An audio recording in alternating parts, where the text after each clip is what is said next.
अध्याय 7 देख रहे हैं, जनजातियां, खानाबदोश और एक जगह बसे हुए समुदाय। अब ये जनजातियां क्या हुआ? जन मतलब क्या होता है? जन मतलब होता है लोग। जातियां, अगर आप किसी को आइडेंटिफाई कर पाए किसी तरीके से, खास तौर पे जो हम आगे बात करेंगे वर्ण व्यवस्था की, कास्ट सिस्टम की, तो कोई एक एग्जाम्पल मैं आपको लेता हूं। कोई सोने का काम करता है तो आप कहेंगे ये सोनार जाति का है ना, ऐसे कहेंगे। तो इस तरीके से जनजातियां, जब जन और जातियां हम मिला देते हैं तो ये शब्द आता है उन लोगों के लिए जो कुछ स्पेशल, जिनके ट्रेडिशन हो गए, जिनकी संस्कृति कुछ अलग हो गई, जिनकी मान्यताएं कुछ अलग हो गई। खानाबदोश का मतलब क्या होता है? खानाबदोश का मतलब ये होता है कि जो एक जगह टिक के नहीं रहते, एक जगह से दूसरी जगह वो जाते रहते हैं। जैसे हम आगे बंजारों की बात करेंगे, किसी समय यहां है, किसी समय कहीं और चले गए, स्थायी ठिकाना नहीं होता इनका। एक जगह बसे हुए समुदाय, अब उनकी बात आ गई, जो लोग एक जगह रहते हैं। आप और मैं, शायद मुझे आपका नहीं पता, लेकिन मैं एक जगह रहता हूं, मेरा एक घर है, मेरा एक एड्रेस है, मैं इधर उधर नहीं जाता हूं। मेरी नौकरी या जो भी मैं काम करता हूं वो यहां करता हूं, एक घर पे काम करता हूं। तो मैं एक जगह बसे हुए समुदाय में आ गया। अब जब हमने पहले बात की कि भाई राज्यों का जो उत्थान हुआ और उसके बाद पतन हुआ, जैसे हम्पी, मछलीपट्टनम, आपको याद है, सूरत, ये सब बहुत वैभवशाली जीवन इनको मिला इस क्षेत्र को। फिर ये धीरे धीरे धीरे किसी किसी ना किसी कारणवश इनका डिक्लाइन हो गया। ये सबके साथ है। सूरत को उतना नहीं हो पाया। सूरत आज भी एक बहुत इंपॉर्टेंट सिटी है, खासतौर पे हीरो के मामले में, और बहुत सारी चीजें वहां पर होती। अब ये सब जो कार्यक्रम चल रहे थे, इसको उठापटक कहा गया है इसमें, उठापटक। तो जब कार्यक्रम चल रहे थे, मतलब ये सब जब चीजें हो रही थी, तो इसमें क्या हुआ कि जैसे कुछ कलाएं, हर आदमी में कुछ ना कुछ क्राफ्ट होता है, दस्तकारियां, ये दस्तकारी ही कला। अगर आप किसी एक स्पेसिफिक चीज पे चले जाएं, दस्तकला में होता है डांस हो गया, आर्ट फॉर्म हो गया, है ना। दस्तकारी मतलब जब कुछ काम करते हैं आप, जैसे कुछ शिल्पकारी कर लिया।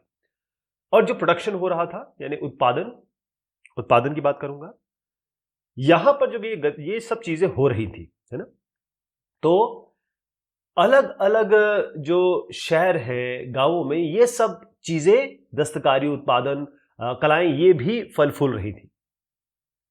अच्छा, इस जमाने में हम बहुत बहुत लंबे समय की बात करते हैं। 750 से मैं आपको 1750 के बीच में बात करता हूं, ध्यान रखिएगा। और मैंने आपसे पहले भी कहा कि जो 1200 से 1556 का है और 1556 से 1707 का है, ये थोड़ा सा स्पेसिफिक हम बात करते हैं, क्योंकि ये जमाना था दिल्ली सल्तनत का, और ये जमाना आपका हुआ इसका मुगल एम्पायर का, है ना। तो इसमें हर जगह ऐसा नहीं हुआ। देखिए, राजनीतिक परिवर्तन भी हो रहा है, क्योंकि ये कोई मुगल आया, कभी कोई बाहर से आ गया, कभी यहां से इन्होंने फाइट कर ली, कभी इन्होंने उधर से फाइट कर ली, ये सब कार्यक्रम चलते रहे। इसका मतलब राजनीतिक तौर पे भी, पॉलिटिकल तौर पे भी, सामाजिक तौर पे भी, और आर्थिक, अमीर गरीब, पैसा कम पैसा, समाज थोड़ा बदला, ये सब परिवर्तन भी हुए। लेकिन एक जैसे नहीं रहे। ऐसा नहीं कह सकते कि आप पूरे सब कॉन्टिनेंट, जो यहां हो रहा है वो यहां हो रहा है, जो वहां हो रहा है यहां हो रहा है, ऐसा नहीं है, ठीक। तो हुआ ये कि जो सब कॉन्टिनेंट है हमारा, इसमें समाज जो था, सोसाइटी जो थी, जैसे लोग रहते हैं, आपकी कम्युनिटी एक होगी, वो वर्ण व्यवस्था के हिसाब से उस जमाने में चलती थी, या उसको डिवाइड किया गया था। पहले आपको मैं वर्ण व्यवस्था बताता हूं, क्योंकि ब्राह्मणों ने बताया, ब्राह्मणों ने ये सुझाया था, बताया था, उन्होंने प्रेषित किया था, उन्होंने बताया था कि भाई ये जो वर्ण व्यवस्था है वो इस तरीके की होगी, उन्होंने बताया था। अब क्या हुआ कि जो किंग है, किंग, अब मैं आपको बताऊंगा किंग कहां आते हैं, लेकिन पहले समझ लीजिए कि राजा तो सबसे बड़ा आदमी होता था। उन्होंने इसको स्वीकार किया, उन्होंने माना कि ठीक है, जो वर्ण व्यवस्था ब्राह्मणों ने बताई है वो हम एक्सेप्ट करते हैं। तो हुआ ये कि जो अमीर था वो अमीर होता चला गया, जो गरीब है वो गरीब होता चला गया। ये फासला, ये जो दरमियानी है, ये डिस्टेंस जो है, वो इस जमाने में, ये कहें कि सुल्तानों के जमाने में और मुगल एम्पायर के जमाने में, मुगल के काल में, और ज्यादा कॉम्प्लिकेटेड हो गया। तो पहले आप समझिए कि क्योंकि देखिए कास्ट सिस्टम और वर्ण व्यवस्था इसमें थोड़ा डिफरेंस है। जाति, कास्ट है ना, जाति और जो वर्ण है, वर्ग है, उसमें अंतर है। तो पहले आप समझ लीजिए इसमें उस जमाने में जो बहुत गूढ़ता से इसको पालन किया जाता था, और शुरुआत कहाँ से हुई थी, ब्राह्मणों ने की थी। जैसे आप जो आज पाठक जी देखते हैं, द्विवेदी, त्रिवेदी, चतुर्वेदी, ये सब जो है उसमें उसमें आते थे। अब तो जमाना खैर चेंज हो गया, सब नॉर्मल हो गया। ब्राह्मण सबसे ऊपर, सबसे ऊपर वो जो पूजा करते थे, वो जो भगवान की को और भगवान की चीजों को, जैसे श्रीमद् भगवद गीता हो गया या और भी जितने सनातन धर्म की चीजें हैं उनका ज्ञान रखते थे, संस्कृत बोलते थे, ये सारी चीजें। सेकंड लेवल पे आते थे क्षत्रिय। क्षत्रिय का मतलब ये होता है कि लड़ना, अपने देश, अपना क्षेत्र को बचाने के लिए फाइट करना, वॉरियर्स। फिर आते थे ट्रेडर्स, जो खरीद फरोख्त करते थे, सामान लिया, सामान दिया, कुछ बनाया, कुछ किया, है ना, काम करने वाले लोग जो इधर से उधर प्रॉफिट मेकिंग करते थे, इन्वॉल्व थे ट्रेडिंग में। बिल्कुल बगैर ट्रेडिंग के तो अर्थव्यवस्था चलती नहीं, पैसे कहाँ से आएंगे, है ना। वो लोग जो पैदा करते थे चीजों को और हाथ से काम करते थे। एग्रीकल्चर, अगर मैं बड़ा एग्रीकल्चरिस्ट लूँ, बहुत बड़ा फार्मर हो गया तो वैश्य हो जाएगा, लेकिन जो उनके घर, उनके यहाँ लेबर का काम कर रहा है, वो शूद्र में आ जाएगा। और शूद्र ये है जो सब कामगार लोग हैं। इसके नीचे एक और व्यवस्था है जो इसमें नहीं दी गई, वो है अतिशूद्र। अतिशूद्र मतलब जो बहुत ही निचले दर्जे का, जिनको माना गया कि जो गंदा उठाएंगे, जिनका छूना भी मुश्किल है, अछूत कहा गया, अनटचेबल कहा गया। अब ये सब चीजें कम हो रही हैं, लेकिन है, थोड़ी बहुत है। तो ये वर्ण व्यवस्था के हिसाब से पूरा सब कॉन्टिनेंट चल रहा था। अब हम बात करते हैं जनजातीय समाज। ये जो जनजाति क्या है, देखिए हमारी जो कैटेगरीज डिवाइडेड है उसको बता रहा हूं। सबसे पहले जो है वो जनरल कैटेगरी आती है, जो हमारे कॉन्स्टिट्यूशन या कहें कि सरकारी इसमें अमले में चलती है। एक जनरल हो गया कैटेगरी, एक हो गया आपका ओबीसी, अदर बैकवर्ड क्लासेस, एक हो गया आपका एससी, और एक हो गया आपका एसटी। एसटी जनरल, जैसे मैंने बताया, ये यहां से यहां तक, यहां से ये लोग, ये लोग, ये लोग, ये सब जनरल में आ जाएंगे। ओबीसी इनमें से जो थोड़ा सा आधा पार्ट ले लीजिए और यहां के पार्ट ले लीजिए, थोड़ा सा यहां का पार्ट ले लीजिए। ऐसे जो बैकवर्ड रह गए, मतलब वो गरीब बहुत ज्यादा नहीं है, लेकिन वो पिछड़े हैं, पिछड़े हैं, अदर बैकवर्ड क्लासेस। एससी का मतलब होता है शेड्यूल कास्ट। इसमें जो वो जाति सूचक वर्ड मैं यूज नहीं कर सकता हूं, आपको पता है कि, लेकिन एससी आप समझ रहे होंगे कि जैसे गंदा मैला ढोने वाले या थोड़े छोटे काम करने वाले, ठीक। वो शेड्यूल ट्राइब जो है इससे थोड़ा अलग है, क्योंकि ये सारी वर्ण व्यवस्था में आ गए, तीनों वर्ण व्यवस्था में आ गए। इसमें एसटी जो है वो अलग है। एसटी जो है वो ट्राइब है। अगर आप यहां पर अहोम इस जगह पे आ जाएं, यहां पर आपको स्पेसिफिक एक कुछ लोग मिलेंगे जो स्पेसिफिक कुछ काम करते हैं, या अपना उनकी अलग ट्रेडिशन है, संस्कृति है, और वो जंगल के करीब है, जंगल से उनका सारा रिसोर्सेज उनको प्राप्त होता है, अलग ही वो रह रहे हैं, समाज के साथ इतना ज्यादा मिलान नहीं है, उनको हम शेड्यूल ट्राइब कहेंगे। इनका सबका रिजर्वेशन है। अगर गवर्नमेंट जॉब में देखें, किसी का 27% है, किसी का 21% है, किसी का कुछ परसेंट है, ऐसे ऐसे करके 27-21 इस तरीके से परसेंट है इनका, 7 या 8 है। इसका मतलब नौकरी में अगर 100 लोग हैं तो 7 एसटी होंगे। ऐसे एग्जाम्पल दे रहा हूं आपको। तो क्या हुआ कि कई लोग जो थे, यहां तो सब लोग ने मान रहे थे, सब लोग, जटिलता मैंने बताया आपको, सब लोग तो मान रहे थे। कई लोग ऐसे थे जिन्होंने कहा नहीं, हम ये ब्राह्मण वर्ण व्यवस्था को नहीं मानते, हम नहीं समझ रहे इस चीज को। क्यों, हम पे क्यों थोप रहे हो? क्योंकि ब्राह्मण लोगों ने थोपा था। उस जमाने के हिसाब से सही होगा, इसको गलत मत समझिए। ब्राह्मण समझदार भी होते हैं, इंटेलिजेंट भी होते हैं, बहुत बढ़िया वो है ना। उस जमाने में जो हो रहा था उस हिसाब से ये हिस्ट्री है, इसको कभी भी कोई दिल पे ना ले, किसी भी समय में उस जमाने में चलता था। तो कई लोगों ने कहा हम नहीं माने, होता है, कई लोगों का मत होता है, उन्होंने नहीं माना ये। तो वो लोग जो इन कर्मकांडों को नहीं मानते थे, जिनके सामाजिक नियम अलग होते थे, कुछ अलग ही नियम है उनके, उनको हम जनजातियां कहते हैं। वही समझ गया आप जनजातियां क्या हुई? देखिए, जनजातियां मतलब ये हुआ, मान लीजिए ये एक जनजाति में आपको दिखा रहा हूं। ये जो जनजाति के लोग हैं ये आपस में रिलेटेड है, मतलब नातेदारी, रिश्तेदारी है इनमें, कोई भाई, चाचा, और अक्सर ये होता है कि इनका कोई एक बड़ा सा वो होगा, मतलब दादा परदादा ऐसे होंगे, इनके बच्चे, फिर इनके इनके ऐसे करते करते नेटवर्क बन जाएगा, और फिर ये पूरे के पूरे लोग एक जगह रहेंगे। तो इनका मेन काम क्या होता था? ये मेन काम तो करते थे खेती, एग्रीकल्चर, सबसे बड़ा मेन काम इनका था।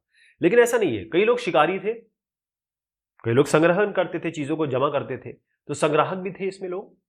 मतलब जनजातियां जो है, अक्सर हम क्या समझते हैं जनजातियों को, जो हम समझते हैं वो दिमाग में हमारे डाली गई है, तो हु हल्ला करते हुए भाला लेके घूम रहे हैं, ऐसा नहीं है। आज चीजें चेंज हो गई है, लेकिन एक हमारे दिमाग में चीज आती है, जनजाति मतलब कोई एकदम किसी एक कोने जंगल में रह रहे होंगे और वो लोगों से नहीं मिलते होंगे, उनके थूक में जहर होगा, है ना, इस तरीके से हम सोचते हैं, ऐसा नहीं है।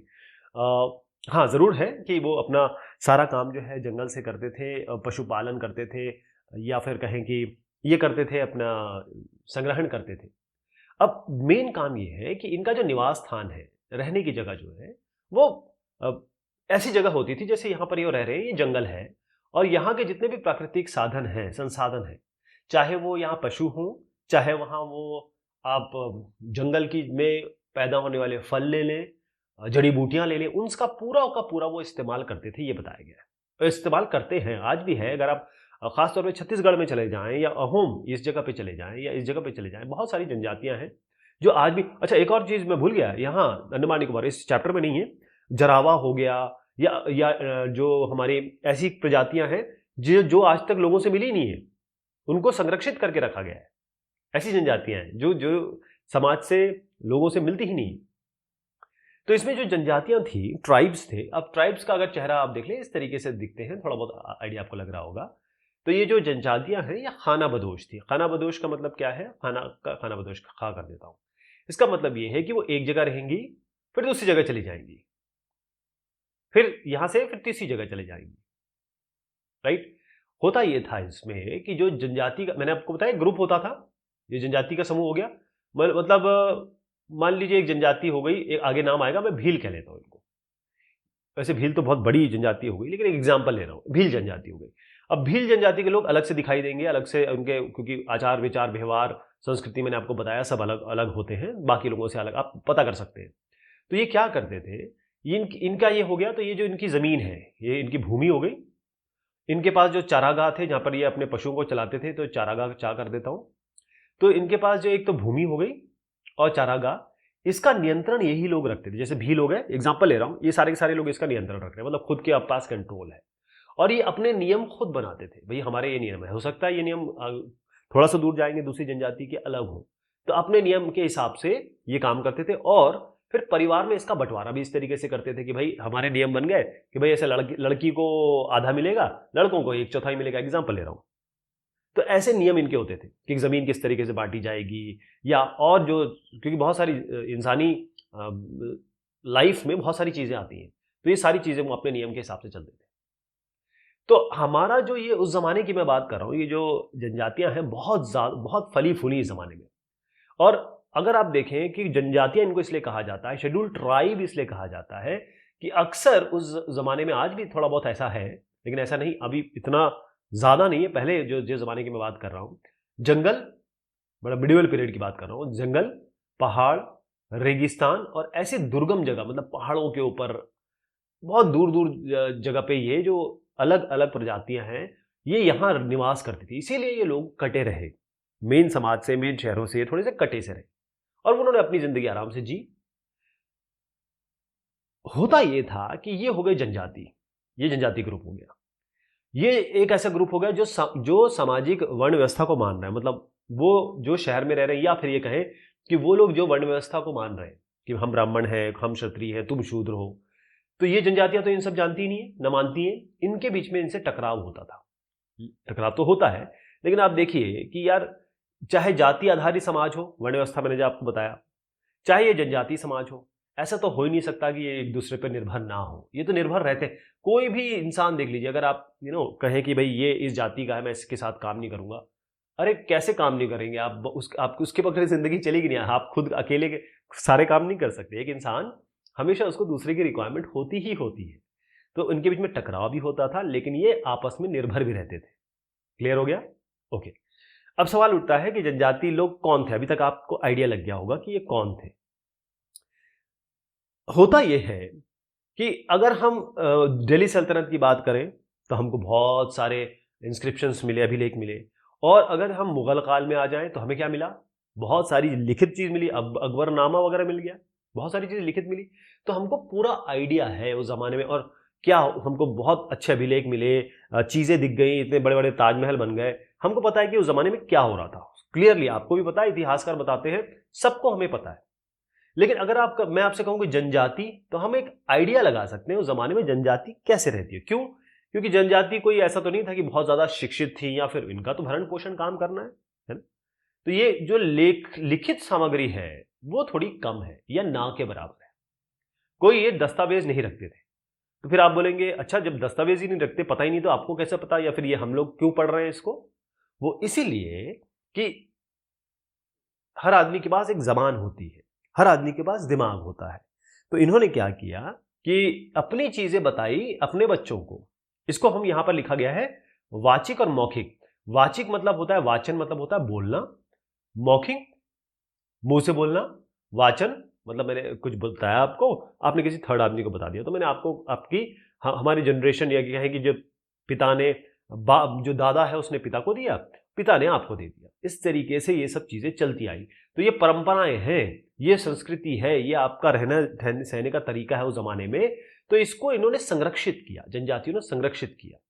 और हर पीढ़ी को, अगर आपके बच्चे जो आएंगे आप उनको समझाएंगे, बेटा जब किसी का देहांत हो जाता है तो आपको ये करना है, जब शादी होती तो ये करना है, माँ बाप पापा से ऐसे बात करना है। तो ये चीजें पास ऑन होती रही और परंपराओं का संरक्षण किया गया। तो इधर से मतलब इस तरीके से मौखिक रूप पे, लिखित रूप पे नहीं, बोल बोल के देख देख के ये सब चीजें चली, आज भी चलती चली आ रही है। तो जनजाति लोग ऐसा नहीं किसी एक जगह पे है, पूरे हमारे सब कॉन्टिनेंट में फैले हैं। ऐसा आपको पता है अमेरिका जो है, या फिर आप ऑस्ट्रेलिया है, अगर आप अमेरिका ऑस्ट्रेलिया में आपको आप क्या लोग दिखते हैं? ऐसा लगता है सब सब हमें गोरे हैं। बिल्कुल भी नहीं। अमेरिका में गोरे लोग थे ही नहीं पहले, ऑस्ट्रेलिया में पहले गोरे लोग थे ही नहीं। यहां में जनजातियां थी पहले, यहां पर जनजातियां हुआ करती थी। फिर जो लोग वहां आए, एक्सप्लोर किया, फिर इनके संसाधनों को यूज किया, धीरे धीरे वहां बस गए, धीरे धीरे वो लोग वहां बस गए। तो अब आपको गोरे गोरे दिखते हैं, लेकिन असली में इनको अबॉर्जिन या फिर कहें कि जो वहां की इंडिजीनियस अगर आप देखें लोगों को, तो वो जनजाति है। ध्यान रहेगा आपको, वो जनजातियां हैं। तो इसी तरीके से अगर आप इस पूरे क्षेत्र को देखें तो यहां जनजातियां बहुत सारी थी पूरे हमारे देश में, और कुछ इतनी जबरदस्त जनजातियां थी, कुछ इतनी पावरफुल हो गई कि उनका बहुत बड़े इलाके पे कवर हो गया है। अब अगर मैंने आपको बताया तो आप अब यही सोच रहे होंगे किसी छोटी जगह में हो सकता है 200 मीटर, 500 मीटर बाय 500 मीटर, या 1 किलोमीटर या 10 किलोमीटर बाय 10 किलोमीटर में रहते होंगे। कई ऐसी जनजातियां थी जो बहुत स्ट्रांग थी। मैं आपका नाम लेता हूं। चलिए, सबसे शुरुआत ऊपर से करें गक्खर से। किससे शुरुआत कर रहे हैं हम? गक्खर। ध्यान रहेगा। पहले एक काम करते हैं, यहां से शुरुआत करते हैं, क्योंकि गक्खर जो हो गया वो सबसे ऊपर हो गया, लेकिन गक्खर बाद में आया, तो इसलिए मैं खोखर से शुरू कर रहा हूं। बहुत ध्यान से देखिएगा, मैं एक एक को लिखूंगा, उसकी जगह बताऊंगा। खोखर, ये जो खोखर प्रजाति है, या कहें तो खोखर जनजाति, ये 13वीं और 14वीं इस जमाने में बहुत जबरदस्त रही, बहुत पॉपुलर रही, है ना, और काफी इनका दबदबा रहा, प्रभावशाली रहे। इसके बाद ये कहां की बात हो गई? ये पंजाब। तो इसको मैं पंजाब बता रहा हूं। पंजाब समझ गए ना आप? ये वाला इलाका, ठीक है। तो यहां पर आप देख रहे हैं इसमें खोखर कौन सी हो गई? पहली मैंने बताई खोखर, कहां? पंजाब। किस जमाने में? 13वीं 14वीं शताब्दी। उसके बाद क्या हुआ, जब ये खोखर की बात हो गई, इसके बाद आए गक्खर। गक्खर ये प्रभावशाली हो गए, ये महत्वपूर्ण हो गए। इनके एक मुखिया थे, इनके एक मुखिया हुआ करते थे, उनका नाम था कमाल खान गक्खर। मैं पहला पहला अक्षर लिख रहा हूं, कमाल खान गक्खर। इनको क्या, इनका नाम इसलिए ले रहा हूं क्योंकि ये जो साहब दिख रहे हैं ये है आपके अकबर साहब। इन्होंने इनको मनसबदार बनाया। मनसबदार, एक एरिया का पूरा वो बना दिया, हेड बना दिया। ठीक, तो मैंने आपको क्या बताया अभी? खोखर हो गया, गक्खर हो गया। यहां पर देखिएगा, मैं आपको दोनों जगह दिखा देता हूं, आपको पता होना चाहिए कि गक्खर खोखर कौन सा इलाका है।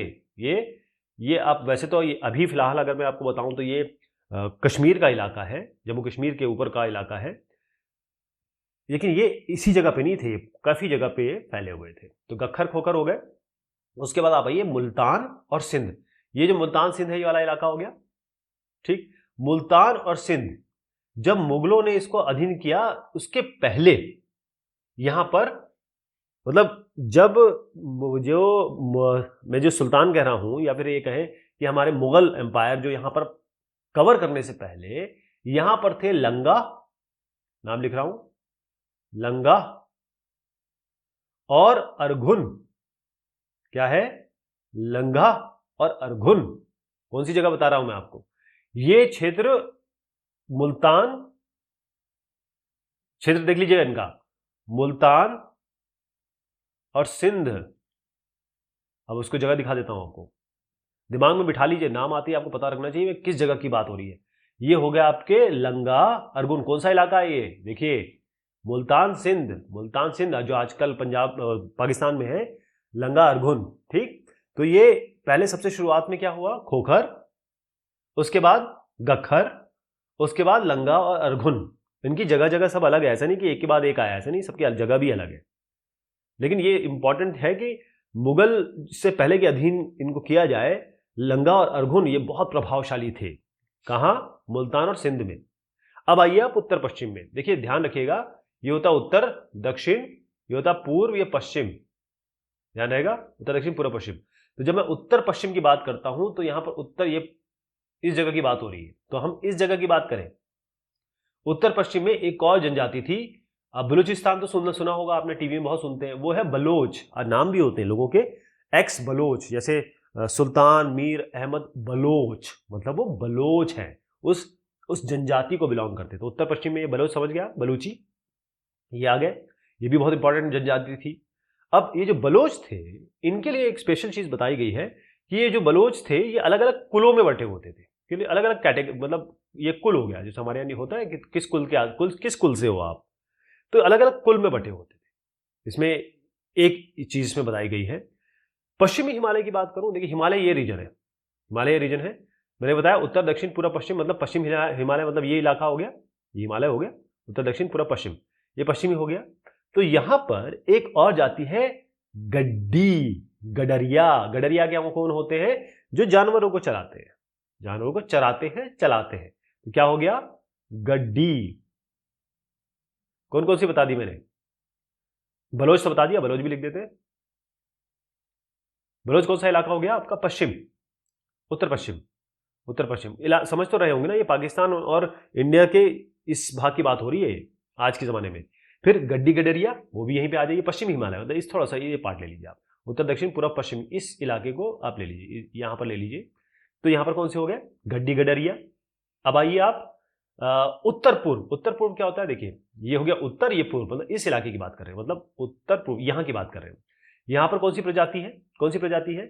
अहोम नागा। इनके बारे में ज्यादा बात होगी। कौन से हो गए? अहोम नागा। चित्र चित्र अगर आप देखते चले, ठीक है, सबके मैंने चित्र यहां दिए हुए, इस यहां देखिए, ये है अहोम ट्राइब, अहोम ट्राइब। ये है चेर, ये भी आगे आने वाला है अभी। तो ये सब ट्राइब की चित्र भी देखते रहिए आप। हाँ, तो अहोम नागा क्या हो गए? इस जगह के, यहां पर अहोम नागा, अहोम नागा, खासी, जयंतिया सब है यहां पर। हम सबके नाम नहीं ले रहे हैं, लेकिन आपको पता होना चाहिए, जो जो यहां पर लिखे हैं वो सब आपको पता होना चाहिए। कौन से हो गए? अहोम नागा। मैं इनको दोबारा डिस्कस करूंगा, चिंता ना करें आप। अभी आज का अगर हम जो आज का ये इलाका है बिहार और झारखंड, यहां पर क्या है? यहां पर है चेर। ये कहां है? चेर। कौन सा इलाका? अहोम, अहोम नागा तो समझ गया ना, नॉर्थ ईस्ट कर देता हूं। चेर कहां के हो गए? ये जो चेर दिख रहे हैं आपको, यहां पर है आज का जो बिहार है और झारखंड, बिहार और झारखंड, ध्यान रहेगा। ये 12वीं सदी की बात कर रहा हूं मैं, 12वीं सदी। तो यहां पर इनके सरदार शाहियों का उदय हो गया। कहने का मतलब यह है कि सरदार, इनके सरदार वगैरह बनने लगे। सरदार किस तरीके से हुए देखिए। और उसके बाद क्या हुआ? यहां पर है ये अपने बादशाह अकबर, ठीक, इनके सेनापति। अभी ये बादशाह अकबर नहीं है, अकबर मैंने आपको दिखा दिया, ये आपको पता है, ये बादशाह अकबर नहीं है, अकबर ये है। ये कौन है? कौन है? औरंगजेब है, ये औरंगजेब, ये मानसिंह। तो जो बादशाह अकबर है उनके एक सेनापति थे, ये साहब हो गए, इनका नाम है राजा मान सिंह। इन्होंने क्या किया? इन चेरों पे, इन साहब ने इन पे चेरों पे 1591 में कर दिया हमला और हरा दिया। ठीक है, लूट खसोट की, वो तो होता ही है। लेकिन पूरी तरीके से इनको अधीन नहीं कर पाए, अपने कंट्रोल में नहीं ले पाए। फिर क्या हुआ, औरंगजेब आए। औरंगजेब के समय क्या हुआ, मुगल सेनाओं ने, जो पहले नहीं हो पाया, उन्होंने इन पे कब्जा कर लिया और फिर चेर जो है वो मुगल एम्पायर के अंडर में आ गए। ये जो चेर है, कौन सा इलाका, चेर का बिहार झारखंड जो आज का है, ओके, इनको अपने अधीनस्थ बना लिया। अब और अगर हम यहां देखें इसी क्षेत्र में, बिहार और इसी क्षेत्र में मैं आपको दो और दिखा रहा हूं, बहुत इंपॉर्टेंट आ रही हैं। उनका नाम है मुंडा संथाल। थोड़ा नीचे आ जाइए, वही इलाका है लेकिन थोड़ा उड़ीसा बंगाल पे आ जाइए। चलिए, उड़ीसा बंगाल कौन से हो गया सर, ये संथाल, मुंडा संथाल। क्या कहा गया यहां पे, देखिए ये जगह बताई गई आपको मुंडा संथाल, और चित्रण भी देखिए इनका, ये मुंडा ट्राइब है, ये संथाल टाइप है, मुंडा संथाल। ये कैसे दिखते हैं देख लिया आपने। तो ये जो मुंडा संथाल है, ये कहां की बात मैं कर रहा हूं, ये हो गए आपके उड़ीसा और बंगाल में भी रहते थे। कहने का मतलब कि हमने कौन कौन सी बात कर ली, उड़ीसा, बंगाल, झारखंड, बिहार, ध्यान रहेगा, सभी इलाकों की बात हो रही है इसमें। ठीक, अब आप आ जाइए, थोड़ा नीचे भी चलते हैं, ये कर्नाटक और महाराष्ट्र में आ जाइए। यहां पर है कर्नाटक और महाराष्ट्र में कौन सी हो गई, ये है कोली और बेराद। बेराद, चलिए कोली, अच्छा कोली जो है वो यहां गुजरात में भी आपको मिलेगी कोली, तो मैं आपको दिखा दूं, नाम है कोली बेराद। तो कोली ये हो गए, ये कोली, और ये जो कोली आपको दो चार जगह दिखेंगे, ठीक, और इसी इलाके की हम बात कर रहे हैं। ये बेराद हो गए, कोली बेराद, कोली बेराद, कोली बेराद, कोली बेराद, ध्यान रहेगा। तो कोली बेराद कहां के हो गए, कौन सी जगह पर बताइए आपको, कर्नाटक और महाराष्ट्र की पहाड़ियां तो आपने देख ली, और गुजरात के भी कई इलाके। दक्षिण में आ जाइए, दक्षिण में कोरागा, वेतर, मारवाड़, कोरागा, वेतर, मारवाड़। आइए थोड़ा और दक्षिण में चलते हैं और इनको ढूंढने की कोशिश करते हैं। कोरागा, वेतर, मारवाड़, कोरागा, वेतर, मारवाड़, इस जगह पे, ठीक है। ये वेस्टर्न घाट्स हो गए और ये आपका थोड़ा सा तमिलनाडु का इलाका हो गया। तो ये दक्षिण भारत के में जो इंपॉर्टेंट प्रजातियां हैं वो मैंने आपको बताई। अब इसमें एक और जाति है, मैंने आपका नाम लिया था ना, भील। भील, तो जो भील की बड़ी जनजाति, भील एक बहुत बड़ी जनजाति आज भी है, भीलवाड़ा वगैरह सुनते होंगे आप। तो जो भील है ये पश्चिम और मध्य भारत, अब आ जाइए, पश्चिम क्या हो गया, ये मध्य हो गया ये। तो यहां पर आप भील का, ये भील बहुत बड़ा नाम है, ये भील बहुत बड़ी बड़ी प्रजाति। तो ये जो भील प्रजाति है, देखिए इनका थोड़ा नाम जानना जरूरी है। ये मैंने आपको पहले बता दिया, पश्चिम और मध्य भारत, कौन सी, भील, भील। और फिर ये बहुत जगह फैली हुई थी। जब 16th सेंचुरी के एंड के बारे में बात कर रहा हूं, यहां पर क्या हुआ कि जो भील प्रजाति के लोग हैं या भील जनजाति के लोग हैं, वो पहले खेतीहर थे, मतलब किसानी करते थे। उसके बाद वो बड़े बड़े जमींदार बन गए, जमींदार बन गए। और इसमें कई लोग ऐसे थे जो अभी भी शिकारी या संग्राहक बने रहे। तो अगर आप देखें कि ये तो भील की बात हो गई, थोड़ा छत्तीसगढ़ आपको ले जाऊंगा, कहां ले जाऊंगा, छत्तीसगढ़, कहां ले जाऊंगा, मध्य प्रदेश, कहां ले जाऊंगा, महाराष्ट्र, आंध्र प्रदेश। यहां पर आ रही है एक और बड़ी प्रजाति, कौन सी प्रजाति, गोंड। गोंड, भील और गोंड तो आपको दिमाग में बिल्कुल बिठा लेना है। चलिए, ये है गोंड, कौन सी हो गई, इनके नाम से पूरा एरिया है गोंडवाना, एक ट्रेन चलती है गोंडवाना एक्सप्रेस, ठीक। कौन हो गए, मध्य प्रदेश, छत्तीसगढ़, महाराष्ट्र। मध्य, अगर गोंडवाना एक्सप्रेस में आप जाते हो या गए हो तो ये सारे अपने स्टेट छूती है वो, आंध्र प्रदेश में गोंड, गोंड, ठीक है। चलिए साहब, ये मैंने आपको ये सारी चीज़ बताई, इसको हम दोबारा रिवाइज करेंगे, लेकिन आगे हम घाना बदेश और घुमंतू लोग ये हम अगले डिस्कशन में लेंगे। तब तक के लिए शुक्रिया, मेहरबानी आप सभी की।